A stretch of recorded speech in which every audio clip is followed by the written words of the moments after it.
భారత్ పాక్ మధ్య యుద్ధ మేఘాలు కమ్ముకున్నాయి.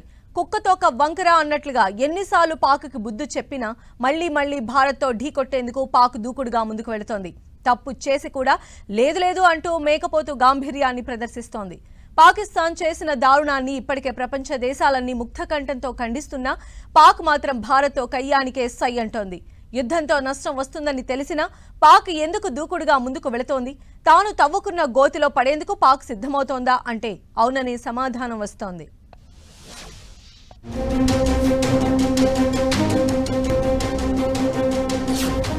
భారత్ పాకిస్తాన్ మధ్య కమ్ముకున్న యుద్ధ మేఘాలు. ఏ క్షణంలో ఫైటర్ జెట్ ఫైట్స్ దూసుకొస్తాయో తెలియని పరిస్థితి.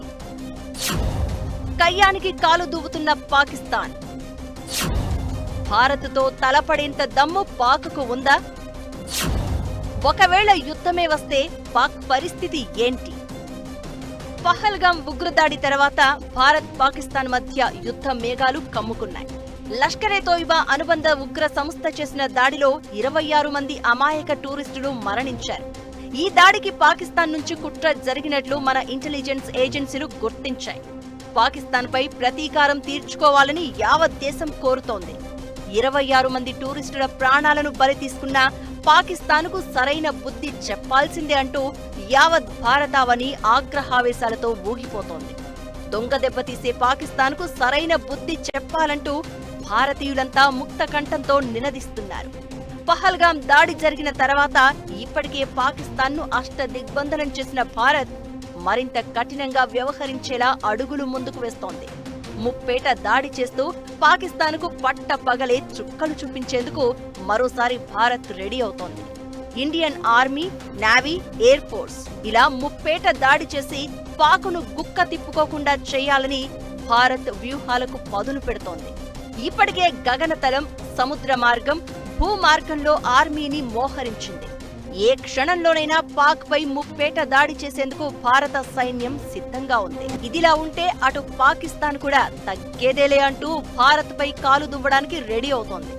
పహల్గాం దాడి తర్వాత ఓవైపు భారతదేశానికి ప్రపంచ దేశాల మద్దతు పెరుగుతూ ఉంటే పాకిస్తాన్ పై మాత్రం క్రమంగా ఒత్తిడి పెరుగుతోంది. దీంతో ఇప్పటి వరకు మౌనంగా ఉన్న పాక్ ప్రధాని షహబాజ్ షరీఫ్ ఎట్టకేలకు నోరు విప్పి పహల్గాం దాడిపై దర్యాప్తునకు సిద్ధమే అని ప్రకటించారు. అక్కడితో ఆగకుండా ఎలాంటి ముప్పునైనా ఎదుర్కొంటామంటూ మేకపోతు గాంభీర్యం ప్రదర్శించారు. అంతేకాదు భారత్ పై యుద్ధానికి సై అంటూ ఆర్మీతో పాటు ఎయిర్ ఫోర్స్, నేవీని అలర్ట్ చేసింది. అంతటితో ఆగకుండా ఏప్రిల్ 24, 25 తేదీల్లో కరాచీ తీరం వెంబడి భూతలం నుంచి భూతలంపైకి క్షిపణి ప్రయోగాలు సైతం నిర్వహించినట్లు తెలిసింది. అలాగే అరేబియా సముద్రంలో నో ఫ్లై జోన్ గా ప్రకటించడంతో పాటు జాలర్లను వేటకు వెళ్లొద్దని సూచించింది. ఇక పాక్ యుద్ధ విమానాలు కరాచీ నుంచి ఉత్తరాన ఉన్న వైమానిక స్థావరాలకు బయలుదేరినట్లు తెలుస్తోంది. కరాచీలోని దక్షిణ ఎయిర్ కమాండ్ నుంచి లాహోర్, రావల్పిండి సమీపంలోని స్థావరాల వైపుగా పాక్ వైమానిక దళ విమానాలు మోహరించినట్లు సమాచారం. పహల్గాం దాడి మేం చేయలేదు, అది మా పని కాదు అంటూనే భారత్ పై యుద్ధానికి సై అంటోంది పాక్. దీంతో భారత్, పాకిస్తాన్ మధ్య మాటల యుద్ధం కోటలు దాటుతూ ఉండడంతో ప్రస్తుతం ఇరు దేశాల మధ్య ఒక్కసారిగా యుద్ధ మేఘాలు కమ్ముకున్నాయి.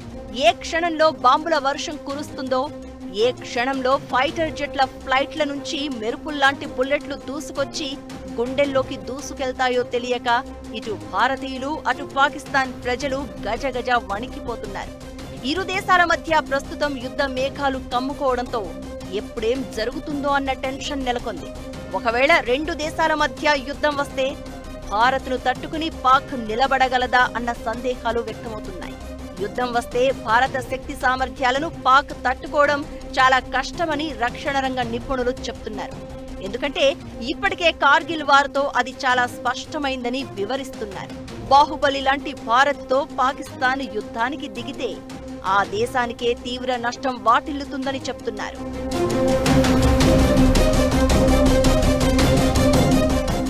ఒకవేళ భారత్, పాకిస్తాన్ మధ్య యుద్ధం వస్తే పాక్ ఏకాకి కాక తప్పదు అనే వార్తలు వినిపిస్తున్నాయి. ఒకవేళ యుద్ధం వస్తే ప్రస్తుత పరిస్థితుల్లో గ్లోబల్ సూపర్ పవర్స్ అయిన అమెరికా, రష్యాలు భారత్కి పూర్తి స్థాయిలో మద్దతు తెలిపాయి. అలాగే ఇజ్రాయెల్, ఫ్రాన్స్, ఇటలీ దేశాలు కూడా మద్దతు ప్రకటించాయి. చాలా వరకు యూరోపియన్ యూనియన్, అరబ్ దేశాలు కూడా భారత్కి మద్దతుగా నిలిచాయి. ఇక పాకిస్తాన్ విషయానికి వస్తే అరబ్ లీగ్లో 1-2 దేశాలు మినహా ఆ దేశానికి పెద్దగా మద్దతు లేదు. టర్కీ, అజర్బైజాన్, మలేషియా వంటి దేశాలు పాకిస్తాన్కి మద్దతుగా నిలిచే అవకాశం ఉంది. అయితే Pak all weather friend China ఈ ఘర్షణలో ఇప్పుడున్న స్థితిలో భారత్కి పూర్తి వ్యతిరేకంగా పనిచేసే అవకాశం లేదు. చైనా కొంతవరకు పాకిస్తాన్కి సాయపడే అవకాశం ఉంది. వీటన్నింటినీ పరిశీలిస్తే పాక్ సమరానికి సై అంటే పాక్పై బుల్లెట్ల వర్షం కురిపించేందుకు భారత్కు మద్దతుగా నిలుస్తున్న దేశాలు రెడీగా ఉన్నాయి. దీంతో యుద్ధంలో పాక్ ఏకాకి కాక తప్పని పరిస్థితి ఏర్పడే అవకాశం ఉంది. భారత్, పాకిస్తాన్ మధ్య యుద్ధం వస్తే ఏం జరగబోతోంది? పాక్ పరిస్థితి కుర్తిలో పడ్డ ఎలక మాదిరే కాబోతోందా? పహల్గామ్ టెర్రర్ అటాక్ తర్వాత పాక్ పరిస్థితి ఇప్పటికే ముందు నుయ్యి వెనుక గొయ్యిలా మారిందా? భారత్పై దాడికి దిగిన పాక్ను ప్రపంచ దేశాల మద్దతుతో అన్ని విధాలా దెబ్బతీసేందుకు భారత్ పక్కా వ్యూహంతో ముందుకు వెళుతోందా అంటే అవుననే సమాధానం వస్తోంది. ఇంతకీ యుద్ధం వస్తే పాకిస్తాన్లో తలెత్తే పరిణామాలేంటి? పాక్ ఏకాకి అయి దివాలా తీయక తప్పదా? Watch the story. యుద్ధం వస్తే పాక్లో ఆకలి కేకలు తప్పవా?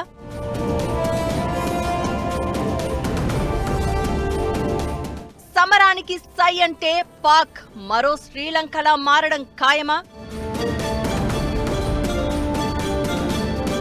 యుద్ధం వస్తే గుక్కెడు నీళ్ల కోసం తహతహ తప్పదా?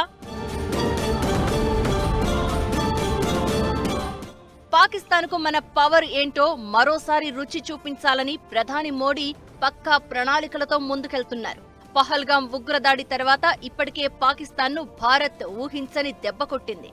ముఖ్యంగా దౌత్య సంబంధాలను కట్ చేస్తూ భారత ప్రభుత్వం కీలక నిర్ణయాలు తీసుకుంది. వాటిలో అత్యంత కీలకమైనది తక్షణమే పాక్తో ఉన్న సింధు నదీ జలాల ఒప్పందాన్ని రద్దు చేయడం. సీమాంతర ఉగ్రవాదానికి పాక్ ముగింపు పలికే వరకు ఈ ఒప్పందాన్ని నిలిపివేస్తున్నట్లు కేంద్రం ప్రకటించింది. పాకిస్తాన్ ఆర్థిక వ్యవస్థ ఎదుగుదలలో సింధు నదీ జలాలు అత్యంత కీలక భూమిక పోషిస్తాయి. ఆ దేశ సాగు భూమిలో సుమారు 80% పంటలకు నీరందిస్తూ 16 లక్షల హెక్టార్ల సాగు భూమికి సింధు నదే జీవనాడిగా ఉంది. పాక్లో దాదాపు 23.7 కోట్ల మంది ఈ నదిపై ఆధారపడి జీవిస్తున్నారు. పాక్లో అత్యంత కీలకమైన తర్బెలా, మాంగ్లా జల విద్యుత్ కేంద్రాలకు ఈ నీటి ప్రవాహమే దిక్కు. పాకిస్తాన్ జీడీపీలో దాదాపు 25% అందిస్తున్న వ్యవసాయ ఉత్పత్తులు గోధుమ, వరి, చెరకు, పత్తి వంటి పంటలన్నీ సింధు నది ప్రవాహంపైనే ఆధారపడి ఉన్నాయి.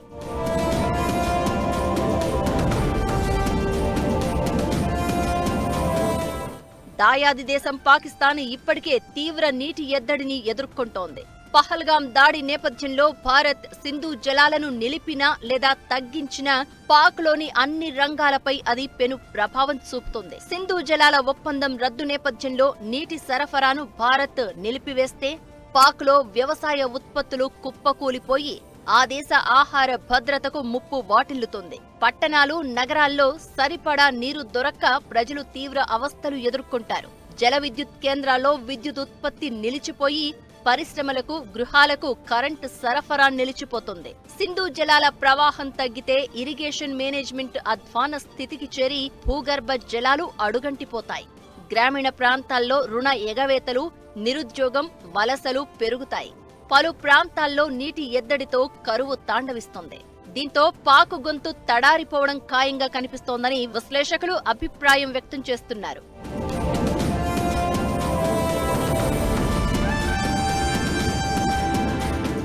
భారత్, పాకిస్తాన్ మధ్య ఉద్రిక్తతల నేపథ్యంలో ఏప్రిల్ 24, 25వ తేదీల్లో స్టాక్ మార్కెట్లు తీవ్రమైన నష్టాలను చవిచూశాయి. దీంతో ఇన్వెస్టర్ల సంపద దాదాపు 7.5 లక్షల కోట్లు ఆవిరైపోయింది. సింధు జలాల ఒప్పందం రద్దుతో పాటు పాకిస్తాన్ జాతీయులకు సార్క్ వీసా మినహాయింపు పథకాన్ని నిలిపివేయడం, సైనిక అటాచ్లను బహిష్కరించడం, 2 కమిషన్లలోని దౌత్య సిబ్బందిని తగ్గించడం, అటారీ చెక్ పోస్టును వెంటనే మూసేయడం వంటి కారణాలు స్టాక్ మార్కెట్ కుప్పకూలడానికి కారణమయ్యాయి. ఒకవేళ భారత్ పాకిస్తాన్ మధ్య నిజంగానే యుద్ధం వస్తే పాక్ స్టాక్ మార్కెట్లలో పరిస్థితి ఏంటన్నది ఇప్పుడు బిగ్ క్వశ్చన్ గా మారింది.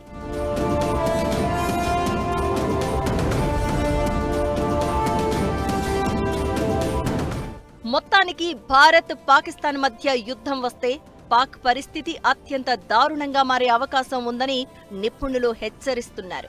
సింధు నదీ జలాల ఒప్పందం రద్దుతో చుక్క నీరు లేక పాక్ దాహంతో విలవిలలాడే పరిస్థితి ఏర్పడుతుంది.